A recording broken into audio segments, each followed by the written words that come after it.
بسم اللہ الرحمن الرحیم۔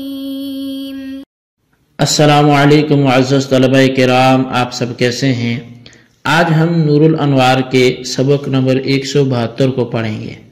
اور آج کے ہمارے سبق کا عنوان ہے اصطلاحی تخصیص نہ ہونے پر مزید کچھ مثالیں۔ آج کے ہمارے سبق کی جو عبارت ہے وہ شروع ہوتی ہے فَإِن لَمْ يَكُنْ كَلَامًا بِأَنْ كَانَ عَقْلًا أَوْ حِسًّا أَوْ عَادَةً أَوْ نَحْوَهُ سے۔ تو آئیے سب سے پہلے عبارت پڑھ کے اس کا ترجمہ کرتے ہیں، اس کے بعد باقاعدہ اس کی وضاحت کی طرف بڑھتے ہیں۔ مصنف علیہ رحمہ لکھتے ہیں فَإِن لَمْ يَكُنْ كَلَامًا بِأَنْ كَانَ عَقْلًا أَوْ حِسًّا أَوْ عَادَةً او نحوه لم يكن تخصیصا اصطلاحا ولم يصر ظنیا۔ یہ آپ گزشتہ سبق میں بھی آپ نے سنا کہ اگر تخصیص اصطلاحی نہ ہو تو اس کی کئی ایک مثالیں بیان کی گئی تھی، تو اسی کو آگے جاری رکھتے ہوئے یہاں سے بھی مصنف اپنی بات کو بڑھاتے ہیں اور فرماتے ہیں کہ اگر مخصص کلام نہ ہو، بہی طور پر کہ عقل ہو یا حس ہو یا عادت ہو یا اس جیسی اور کوئی چیز ہو، تو وہ اصطلاحی تخصیص نہیں ہوگی اور اس سے عام ظنی بھی نہیں ہوگا۔ وَقَذَا إِن لَمْ يَكُنْ مُسْتَقِلًا بَلْ كَانَ بِغَایَةٍ أَوْ شَرْطٍ أَوْ اسْتِثْنَاءٍ أَوْ صِفَةٍ وَسَيَجِیءُ تَفَاصِیلُهَا۔ اور اسی طرح اگر مخصص کلام مستقل نہ ہو بلکہ غایت یا شرط یا استثناء یا صفت کی جن کی تفاصیل آئندہ آ رہی ہیں کہ صفت کے ذریعے غایت کے ذریعے ہو، اور اسی طرح وَقَذَا إِن لَمْ يَكُنْ مَوْصُولًا بَلْ كَانَ مُتَرَاخِيًا لَا يُسَمَّى تَخْصِيصًا بَلْ نَسْخًا عَلَى مَا سَيَجِيءُ هَكَذَا قَالُوا۔ فرمایا کہ اسی طرح جیسے سابق میں بیان ہوا کہ یہ تخصیص اصطلاحی نہیں ہے، اسی طرح اگر موصول نہ ہو بلکہ متراخی ہو تو اس کو تخصیص کے نام سے موصول نہیں کیا جائے گا بلکہ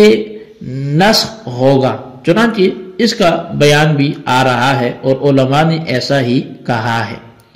وعند الشافعی کل ذلك یسمى تخصیصا لأنه عنده هو قصر العام على بعض المسميات مطلقا وكثيرا ما يطلق التخصيص على المتراخي مجازا عندنا ايضا۔ اور امام شافعی علیہ رحمہ کے نزدیک ہر ایک کا نام تخصیص ہے۔ جو صورتیں ہمارے ہاں غیر تخصیص تھی ان کے ہاں وہ یعنی تخصیص اصطلاحی نہیں تھی، ان کے ہاں تخصیص ہے، کیونکہ ان کے نزدیک تخصیص عام کو مطلقاً بعض افراد پر منحصر کرنے کا نام ہے، اور بسا اوقات ہمارے نزدیک بھی مجازاً کلام متراخی پر تخصیص کا اطلاق ہوتا رہتا ہے۔ جی طلبہ کرام، آج کے ہمارے سبق کی عبارت یہاں پہ آ کے وہ ختم ہوتی ہے اور اس کی وضاحت کی طرف ہمیں بڑھنا ہوگا، لیکن یہ بات آپ گزشتہ سبق سے سن رہے ہیں کہ تخصیص اصطلاحی کی تعریف کیا ہے اور کون کون سی صورتیں ہیں کہ جو تخصیص اصطلاحی کے زمرے میں داخل نہیں ہوتی، چونکہ ہم نے تخصیص اصطلاحی کی یہ تعریف کی تھی کہ عام کو اس کے بعد افراد پر کلام مستقل موصول کے ذریعے منحصر کرنا، یعنی کلام مستقل موصول کے ذریعے عام کے بعض افراد کو خارج کرنا اور بعض کو اس کے تحت باقی رکھنا،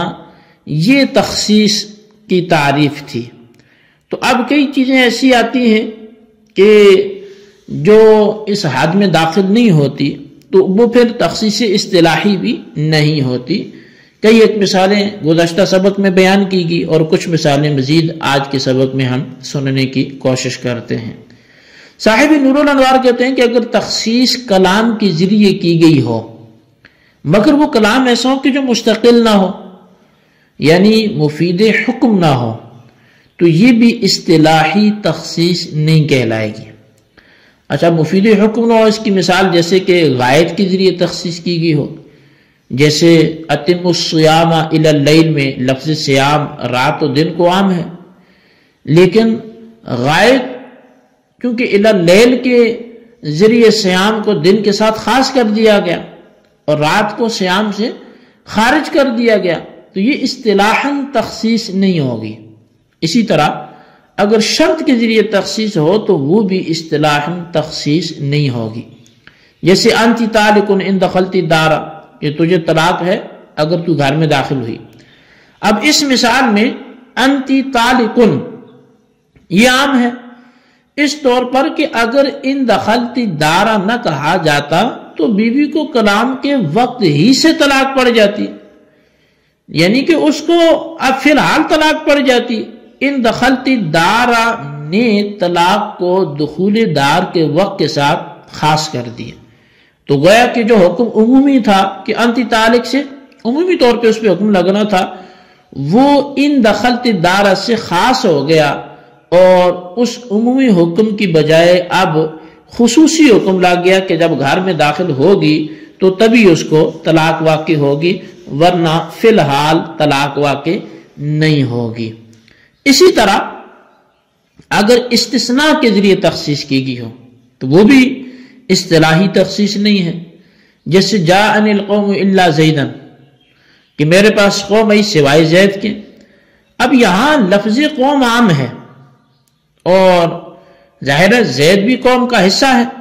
لیکن الا حرف استثناء کے ذریعے افراد قوم کی آمد سے زید کی آمد کو خارج کر دیا گیا، تو اب گویا کہ زید کو عدم مجیء کے ساتھ خاص کیا گیا اور قوم کو مجیء کے ساتھ، تو عموم سے ایک بندہ خاص کیا گیا، اور یہ کس کے ذریعے کیا گیا؟ یہ استثناء کے ذریعے کیا گیا۔ اسی طرح اگر صفت کے ذریعے تخصیص کی گئی ہو تو وہ بھی اصطلاحاً تخصیص نہیں ہے، جیسے حدیث ہے کہ فی الابل صائمۃ زکوٰۃ، کہ جو صائمہ اونٹ ہیں ان میں زکوٰۃ ہے۔ اب یہاں جو لفظ ابل ہے یہ عام ہے، لیکن اس کے بعد جو لفظ صائمہ آیا کہ چرنے پر اکتفا کرنے والا جانور، تو اب یہ اس صائمہ کی صفت کے ذریعے غیر صائمہ اونٹوں کو خارج کر دیا گیا، تو گویا جو ابل عام تھا بھلے وہ صائمہ ہو غیر صائمہ ہو، تو اس صائمہ نے آ کر اس عام میں خصوصیت پیدا کر دی، لیکن یہ تخصیص اصطلاحی نہیں ہے، اگرچہ یہ صفت کے ذریعے تخصیص حاصل کی گئی ہے۔ اب یہاں جو حاشیہ لکھنے والے نور الانوار ہیں، کہ نور الانوار کی کتاب پر حاشیہ لکھنے والے ہیں، تو مفتی کہتے ہیں کہ کلام غیر مستقل کو غائط وغیرہ مذکورہ 4 چیزوں میں منحصر کرنا درست نہیں ہے،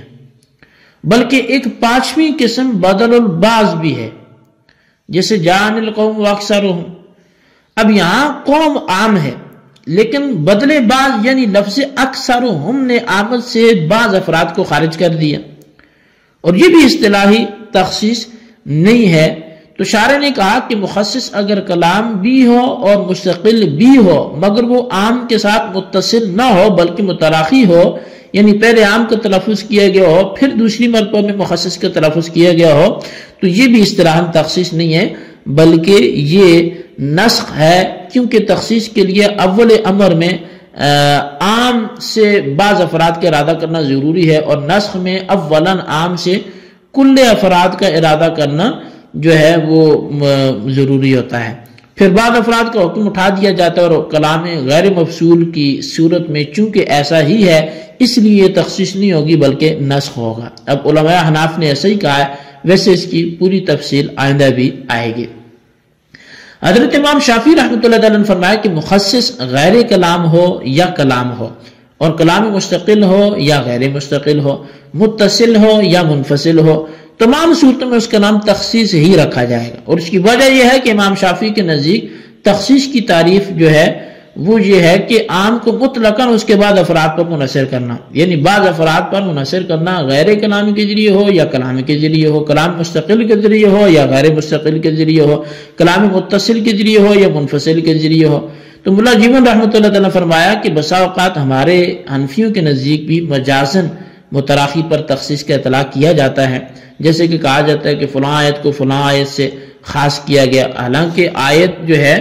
وہ آیت مخصصہ پہلی آیت کے ساتھ موصول نہیں ہوتی، آیت مخصصہ جو ہوتی ہے وہ پہلی آیت کے ساتھ موصول نہیں ہوتی، اور کتاب اللہ کو سنت رسول سے